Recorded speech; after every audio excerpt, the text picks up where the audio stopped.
Hello, and welcome to another video from Schiller. In this series, we provide you with practical knowledge on how to perform various calibrations using advanced tuning tools.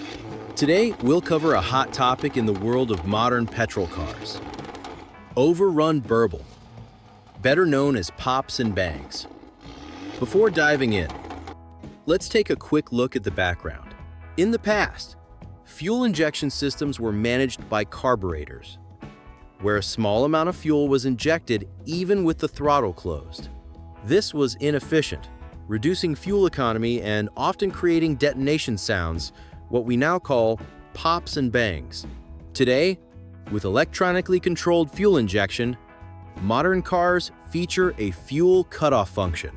This is dependent on parameters like engine temperature, exhaust gas temperature, catalyst heating, and engine speed.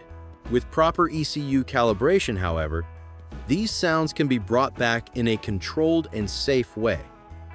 In this tutorial, we'll show you how to activate pops and bangs on a MED17.1.1 ECU using the ECM Titanium software.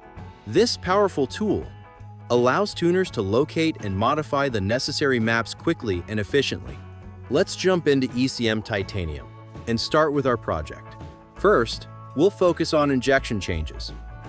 Open the ECM Titanium software and load the original ECU file.